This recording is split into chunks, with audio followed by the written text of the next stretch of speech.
La tristesse. Ce lourd sentiment qui, souvent lorsqu'il nous touche, nous fait penser que nous sommes les seuls à être tristes sur cette terre. Il nous isole. Il efface les sourires sur nos visages. Je veux vous parler d'une période difficile de la vie du prophète, alayhi salatu wassalam. L'une des périodes les plus difficiles de sa vie. L'année de la tristesse. Pendant sa vie et au début de la révélation, il avait une tâche très difficile. Mais il avait le soutien de 2 personnes dans sa vie. Et pas n'importe lesquelles. Il avait d'une part son oncle Abu Talib et sa femme Khadija, radiyallahu anha, sa tendre épouse. Durant cette année de la tristesse, lors de la 10e année de sa mission, les 2 sont morts. Allahu Akbar. On peut imaginer ce que le prophète alayhi salatu wassalam ressentait à cette époque. Il a perdu son épouse bien-aimée, mais pas seulement. Il a aussi perdu son oncle, qu'il aimait énormément. Mais en plus d'être un oncle, il était aussi une grande protection pour lui.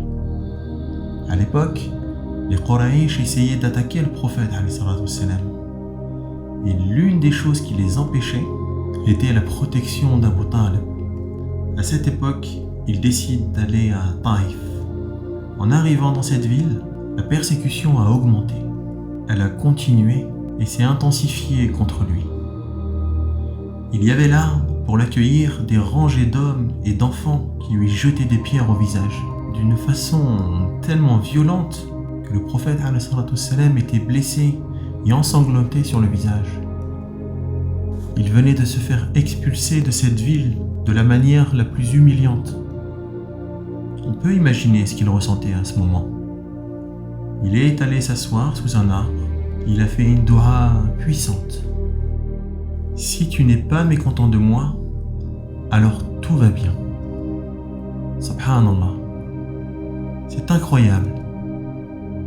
Le prophète alayhi salatu wassalam a traversé tellement d'épreuves. Il a été persécuté par son propre peuple. Sa tendre épouse est décédée. Son oncle qu'il aimait tant et qui était tellement protecteur avec lui est décédé. Et il s'est fait expulser de cette ville d'une manière humiliante. Et malgré ça, la seule chose qu'il redoute est le mécontentement d'Allah. Il dit « Tant qu'Allah n'est pas mécontent de moi, peu importe ce qui m'arrive. » Subhanallah, c'est une déclaration tellement puissante. Elle nous montre le comportement du prophète alayhi salatu wassalam. C'est un exemple pour nous qui traversons aussi des épreuves. Et ça nous montre là ce qui compte vraiment. Toutes les épreuves qui nous rapprochent d'Allah sont un bien pour nous. Et toutes les difficultés et les facilités qui nous éloignent de lui sont un mal pour nous. J'aimerais vous rappeler qu'après cette période, Allah a fait une chose miraculeuse. Allah a emmené le prophète alayhi salatu wassalam dans les cieux, à un endroit où aucun être humain n'est jamais allé. Et ceci devrait être une leçon symbolique pour nous. Quand Allah reprend sa création, quand Allah reprend quelque chose qu'on aime, mais qu'il nous donne quelque chose de meilleur, de plus grand, alors on sait que c'était une bonne chose pour nous. Dans le cas précis du prophète alayhi salatu wassalam, sa proximité avec Allah, en l'amenant dans les cieux alors que personne dans cette vie n'y est allé, on peut comprendre que lorsqu'Allah nous retire quelque chose, mais qu'il nous offre sa proximité, alors rien n'a plus d'importance. Lorsque tu seras triste, souviens-toi de ce qu'a dit le prophète alayhi salatu wassalam. Si tu n'es pas mécontent de moi, ô Allah, alors tout va bien. Elle est là la leçon et l'attitude qu'on doit adopter.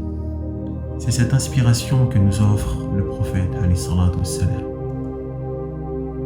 Et n'oublie pas qu'Allah t'aime et que chaque chose qui se passe dans ta vie, que tu l'aperçoives en bien ou en mal, cette chose a un sens. Et à toi de le trouver.